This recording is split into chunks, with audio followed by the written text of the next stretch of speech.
He called it an abomination. Standing in the pulpit, his voice thundered through the church, warning his congregation. A man who lies with another is unworthy of God's kingdom, he preached. A sin against nature, something that would bring fire and wrath upon the world. But when the doors closed and the sermons ended, he was the very thing he condemned. A preacher, a husband, a father, a gay man. But what happens when the man leading the prayers is living the very sin he damns? On July 9, 2023, 3 bodies were found inside his home: his mother, his wife, his cousin, and the man who had spent his life preaching salvation. He was nowhere to be found. Welcome to Crime Chronicles, where we uncover the most shocking true crime cases of betrayal, obsession, and murder. If you love real-life stories that make you question everything, hit that subscribe button and turn on notifications so you never miss a case. Omari Deshaun Mayfield was a man who understood the weight of expectations from the moment he was old enough to speak. Raised in a strict Baptist household in Jacksonville, Florida, he had been taught that faith was not just a belief, it was a way of life. His mother, Regina Mayfield, instilled discipline and obedience. His father, Deacon Luther Mayfield, believed in the unshakable authority of Scripture. Their home was one where sin had no place, and tradition ruled without question. From a young age, Omari understood what was expected of him: grow into a God-fearing black man, marry a respectable woman, and one day lead a congregation of his own. But behind the forced smiles, the carefully rehearsed prayers, and the fire and brimstone sermons, Omari carried a secret that could destroy everything. Being a gay black man in the church was not an option. It was an abomination, a curse, an unspeakable shame. By his late 30s, he had crafted the perfect illusion. He had moved to Houston, Texas, where he became the head pastor of New Bethel Baptist Church, an influential ministry with over 2,000 members. His sermons were broadcasted on local television, and his community saw him as a pillar of faith and morality. He was married to Imani Mayfield for 10 years, a devoted wife who stood by his side. They had a 7-year-old son, a home in an upper-class suburban neighborhood, and a reputation of unquestionable integrity. For outsiders, his life was untouchable. But inside, he was suffocating. Omari understood one thing above all: his reputation was everything. He protected it fiercely, more than his family, more than his congregation, more than his own happiness. He had no tolerance for disobedience, and he had no patience for anyone who threatened the perfect image he had built. Not even his own blood. But blood was exactly where his secret began. Tyreek Simmons was 27 years old, younger than Omari by a decade, but their lives had been intertwined from birth. Tyreek was the son of Regina Mayfield's younger sister, making him Omari's first cousin by blood. Unlike Omari, Tyreek was not burdened by the same fears. He had grown up in a different kind of household, less strict, less traditional. He was bold, outspoken, and unapologetically bisexual. Where Omari fought every urge to hide his truth, Tyreek embraced his desires openly. He never hid who he was. And that was a problem. Omari and Tyreek had been inseparable as children. Holidays, church gatherings, and Sunday dinners, their families were tightly connected. But as they grew older, they drifted apart. By the time Tyreek reached adulthood, their relationship had shifted. He had no patience for his cousin's self-righteous sermons. He saw Omari for what he truly was, a hypocrite, a man who preached against the very things he secretly longed for. And Omari saw Tyreek as a temptation he couldn't escape. The summer of 2017. A family reunion in Atlanta, Georgia. It started the way these reunions always did: a backyard barbecue, old gospel records playing from a stereo, laughter, stories of the past. That night, after the younger family members gathered around a bonfire, a few drinks turned into many. As the conversation turned personal, Tyreek made a confession that changed everything. "You know, I've always looked up to you, Omari." "Man, I was the one looking up to you," Omari replied with a laugh, taking another sip from his beer. But then Tyreek leaned in closer, his voice lower, his words deliberate. I don't just mean like that. Omari froze. Tyreek continued, his eyes never leaving his cousin's. I know who you are. I know what you feel, even if you won't say it. We're the same, cousin. Omari immediately dismissed it, laughing it off, telling him he was out of line. You are my blood. I can't do such with you, Omari muttered, standing up. But Tyreek was ready for his excuses. He leaned forward and said something that would stay with Omari for years to come. You preach the Bible every Sunday. Have you read it? In the days of old, cousins married cousins, family stayed with family. It's only a sin because you let them tell you it is. Omari stormed off that night. He told himself he would never speak of it again. But that wasn't what happened. Hours after the bonfire ended, Omari found himself standing outside Tyreek's hotel room. A knock. A long pause. Then the door opened. What happened inside that room became the first of many nights. Omari told himself it was a mistake, he would pray, he would repent, he would push it from his mind. But Tyreek wouldn't let him. Over the years, what started as one night of weakness turned into a carefully hidden affair. Omari scheduled church retreats where he and Tyreek would meet behind closed doors. He arranged one-on-one counseling sessions, disguised as spiritual guidance. No one suspected a thing. To his congregation, he was a man of God. To his wife, he was a devoted husband. To Tyreek, he was a man trapped in his own lies. For 6 years, their relationship was buried under secrecy, but secrets never stay hidden forever. Because what started as a dangerous temptation would end in bloodshed. By June 2023, something was different about Pastor Omari Mayfield. His sermons, once fiery, commanding, and full of conviction, had become dull, lifeless, mechanical. The congregation whispered. Where was the power? Where was the anointing? For years, he had preached against sin, temptation, and the importance of righteousness, but now, his voice lacked authority. It was as if God had left him. His eyes rarely met the crowd. His prayers felt empty, forced. Something was weighing on him. Something was pulling him away from the presence of God. And Imani Mayfield saw it too. Her husband was not the same man. He was distracted, distant, restless. Long nights in his study. Early morning drives with no explanation. Phone calls he took in whispers. She had prayed for their marriage, asking God to bring him back to her, to fix whatever had broken inside of him. But prayers wouldn't fix this. Because what Omari was hiding couldn't be prayed away. And one night, she found out the truth. It was past 2 a.m. when Omari walked into the house. Reeking of cologne that wasn't his, she knew.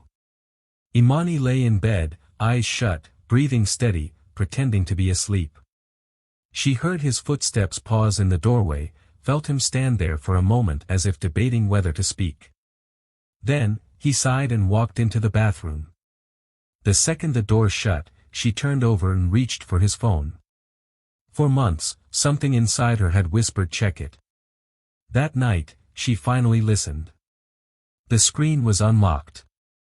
A mistake he never made. And just like that, the truth was in her hands. Messages. Pictures. Texts from Tyreek Simmons. His cousin. His own blood. Imani's breath caught in her throat as her hands scrolled through the messages. You miss me, baby. Last night felt different, you sure you still want to do this? I can still taste you, Omari. She stopped breathing. Her fingers trembled as she tapped on a photo. A picture of Omari and Tyreek together. In bed. Bare skin. No doubt. Her hands clenched the phone so tight her knuckles turned white. She stared at the image, willing it to change, to be something else. But it wasn't. She sat there, cold, still, numb. And then she waited. She waited for Omari to walk out of that bathroom. She waited for the moment she would shatter his world the way he had just shattered hers. The bathroom door opened. Omari froze the second he saw her sitting up, his phone in her hands. Her eyes, sharp and unforgiving, met his. "What is this?" A long silence. "What is this, Omari?" He didn't answer. "Say something." Still, nothing. Then, his mouth opened. "I can explain." Imani laughed, a dry, bitter sound. "Explain." She stood up, stepped toward him, threw the phone at his chest. "You swore before God. You swore before me. And this is what you've been doing. With your own cousin." Omari's legs buckled. He tried to reach for her, but she stepped back like he was something diseased. It was a mistake. A mistake. It was a moment of weakness. A test from God. Weakness? Imani's voice cracked. 6 years. 6 years, Omari. His eyes watered. "I didn't mean for it to happen. You're a liar. You meant for every single time." She turned away. Her hands shook as she grabbed her phone. "Who are you calling?" "Your mother." Omari stumbled forward. "No, Imani, please." But it was too late. The call was already ringing. Regina Mayfield was not just his mother. She was the matriarch of the family. A woman who had raised 4 children under the strict rule of faith and obedience. Her word was final. When Imani called, she didn't hesitate. Regina arrived at their home before the sun had even risen, demanding the truth straight from Omari's mouth. "Tell me it isn't true." But Omari couldn't. Regina closed her eyes, inhaled deeply, then exhaled slow. She opened them again, and her expression was stone. And then, she gave her verdict. "You end this. Now. Or I will end it for you." Her voice left no room for argument. "If you don't cut ties with that boy, I will tell the church elders myself." Omari's knees nearly gave out. His mother wasn't bluffing. This was his final warning. And he would have listened. He would have walked away. But Tyreek wasn't going to let him go. The call came that night. "You really thought you could just throw me away?" Omari closed his eyes, his hand gripping the phone so tight his nails dug into his palm. "It's over, Tyreek." "Over?" Tyreek laughed, but there was no humor in it. "You are so damn weak." Omari said nothing. "You lied to me. You used me. And now you want to run back to your wife, like none of this happened." "It's done, Tyreek. Let it go. Let it go." The mockery in Tyreek's voice faded. "I don't think so, cousin." Omari's heart started to race. "What are you saying?" "I'm saying I don't care what your mama says. I don't care what your church says. You're not gonna keep hiding me like I never mattered. Tyreek. If you won't tell them the truth, I will." And the line went dead. A meeting was set for July 8, 2023. A private family discussion. Just Regina, Imani, and Tyreek. No one else. Not even Omari's father. This meeting would decide whether Omari's secret would stay within the family or be exposed to the world. If he lost control of the narrative, he lost everything. His church. His reputation. His family. His life. This meeting wasn't about finding peace. It was about who would still be standing when it was over.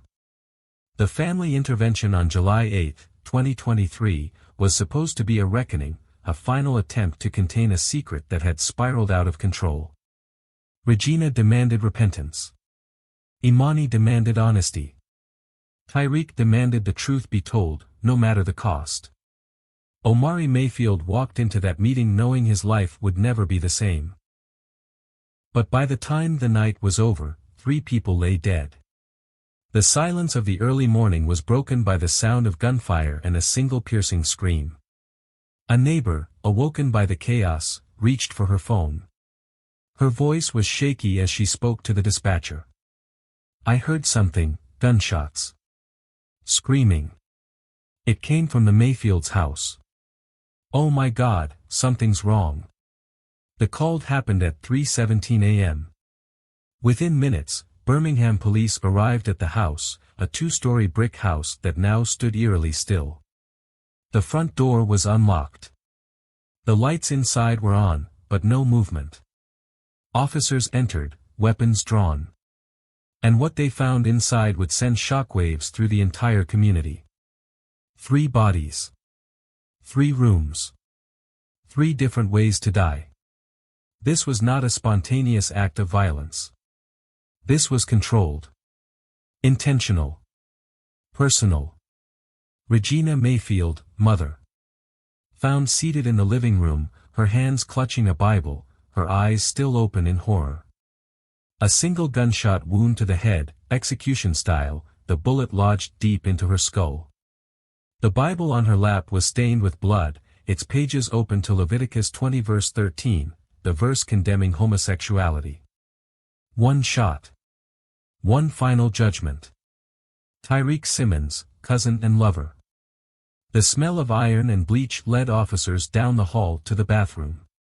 Blood coated the white tile floors, smeared across the walls in thick, violent streaks.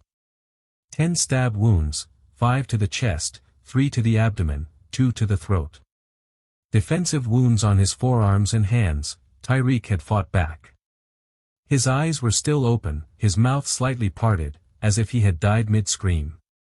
This wasn't just a killing. This was rage.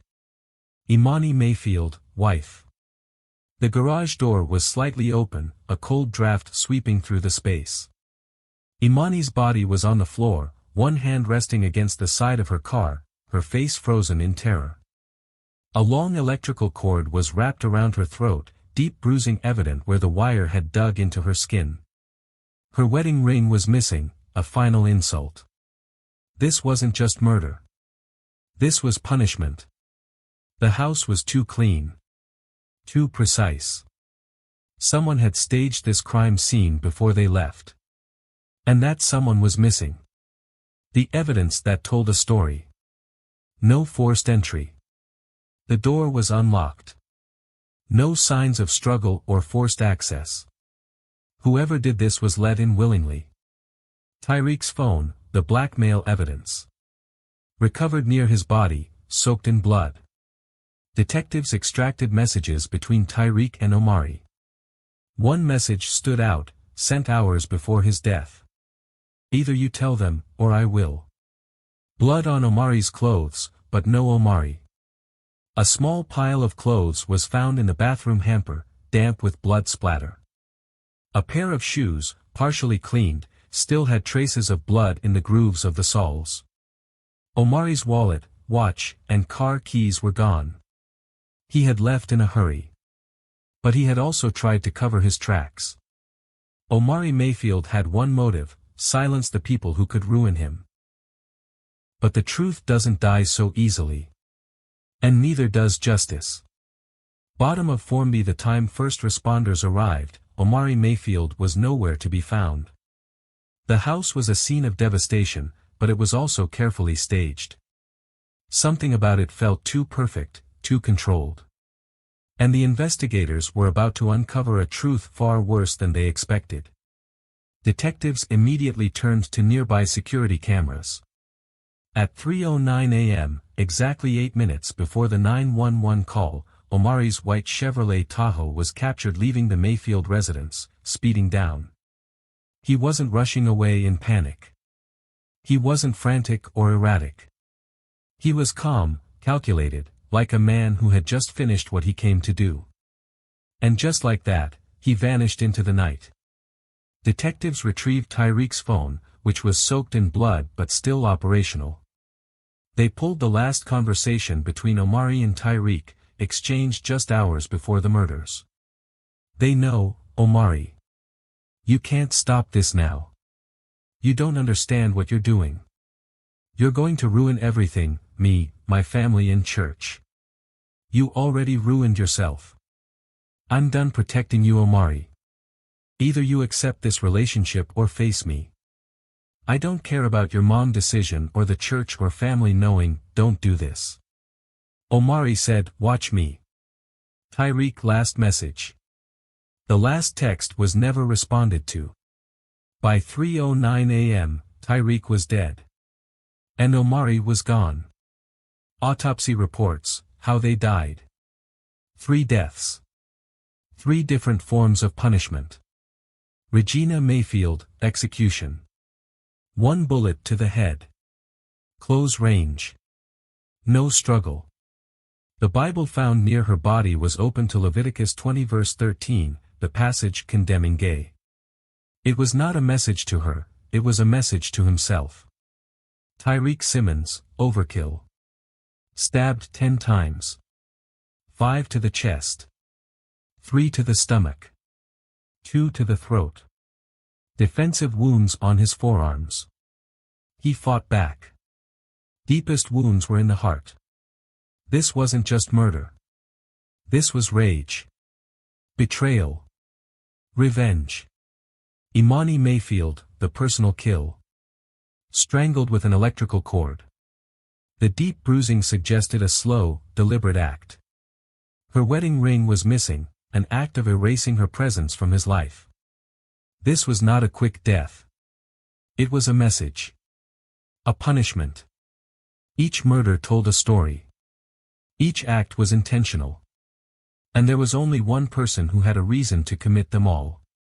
Omari Deshaun Mayfield wasn't just a suspect. He was the only suspect. And now, it was time to find him. For 3 days, authorities searched for Omari Deshaun Mayfield. His face was plastered the community, his church in shock as the truth unraveled. The man who once stood at the pulpit, preaching about righteousness and salvation, was now wanted. And he was gone. No trace. No credit card activity. No car. No sign of where he could have disappeared. But he was out there. And he was running. Authorities tracked his last known phone signal. It pinged near Atlanta, Georgia, then went silent. Omari traveled from Texas to Atlanta in an attempt to escape and disappear. Gas station footage from a small town in Georgia captured a man wearing a hoodie, his face partially obscured by the brim of a baseball cap. He paid in cash, avoiding ATMs or anything that could lead them to him. But the mistake came when he checked into a cheap roadside motel. He used a fake name, David Lawson. But he didn't know that the motel clerk recognized him from a WhatsApp group chat about a pastor on the run. A call was placed to Atlanta PD. Within minutes, officers surrounded the motel. Room 206. A single knock. Atlanta PD opened the door. Silence. Then, footsteps. A pause. The sound of a drawer opening. They kicked the door in. And there he was. Sitting on the edge of the bed, hands clasped together, eyes staring at the floor. No fight. No struggle. No escape attempt. His bag was packed, but he hadn't left yet. He knew his time was up. Stand up, Omari. Hands where we can see them. He obeyed. And just like that, his run was over. In the cold, gray walls of the interrogation room, Omari sat across from 2 homicide detectives, his wrists shackled to the steel table. His face was hollow, his once carefully maintained beard now uneven, his eyes bloodshot from nights without sleep. A far cry from the polished pastor who once commanded a pulpit. The room was silent as the lead detective dropped. Your mother was shot at close range. No forced entry. No robbery. Just a bullet in the head. Who else but you had a reason to do this? Omari's jaw clenched. His fingers twitched. I don't know what happened. This is a setup. The devil is testing me. The detective didn't react. He pulled out another photograph. Tyreek.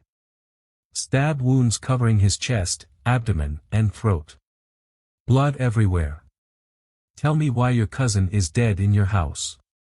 Tell me why his phone had texts of you telling him not to say anything. Omari didn't speak. Another photo hit the table. Imani. Bruises on her neck. Eyes frozen open. Your wife didn't even fight back. You strangled her slowly. Why, Omari? His breath hitched. The silence grew heavier. Then, the detective pulled out one final piece of evidence. A printed screenshot of a text conversation from Regina Mayfield to Omari, just hours before she was killed. Regina, 6:42 p.m., you have until Sunday to confess. If you don't, I will. Omari stared at the paper, his body tense, his breathing shallow. And then, he broke. His head dropped into his hands. His shoulders shook. His voice was low, hollow, drained of life. If they couldn't let me live, why should they? A heavy silence filled the room. What did you just say? Omari slowly lifted his bloodshot eyes to meet the detective's. I had no choice. You always had a choice. The detective leaned forward. Why did you kill them, Omari? You could have accepted who you are.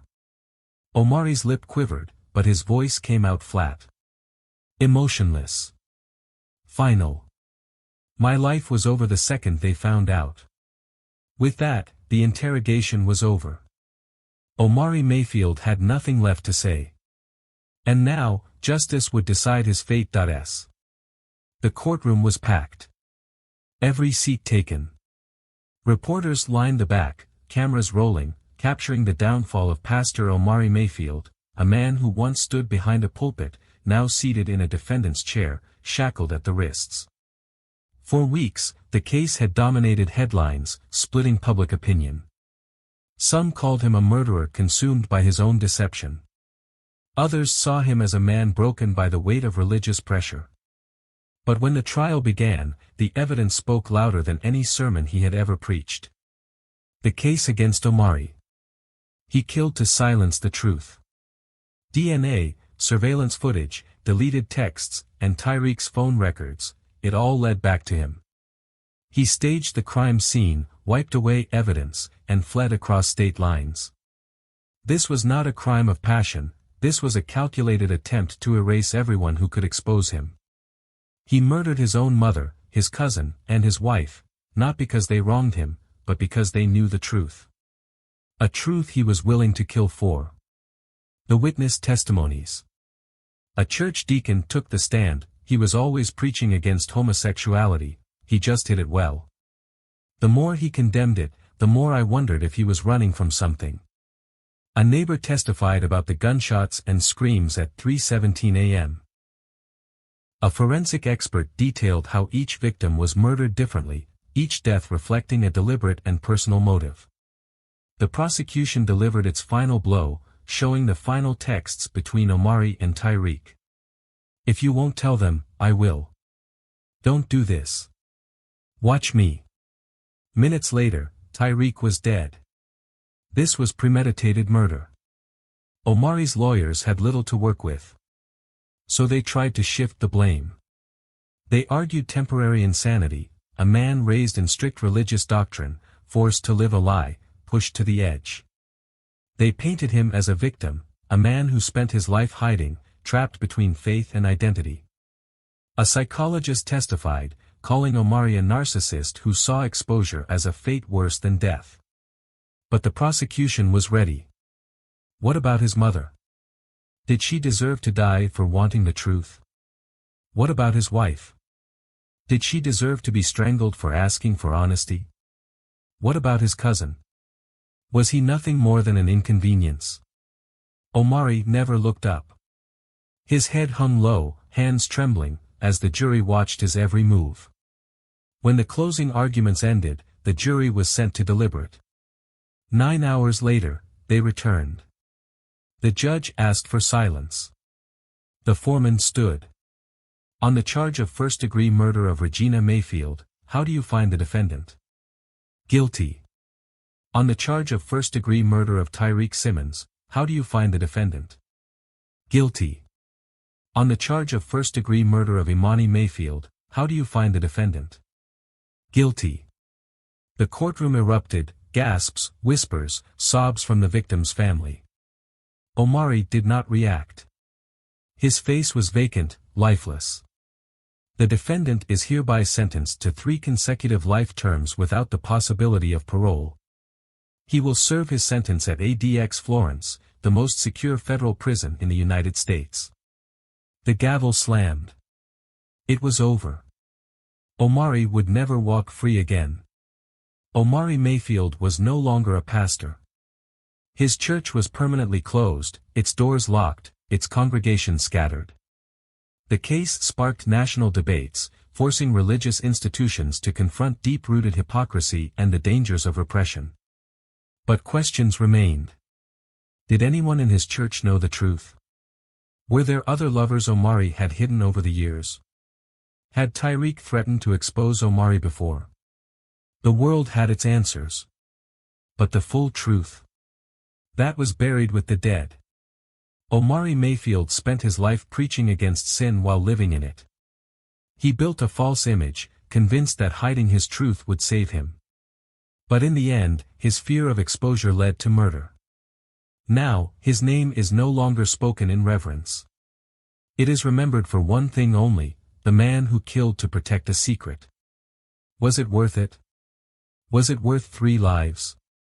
Was it worth the pain, the destruction, the loss? Would you kill to keep your secret?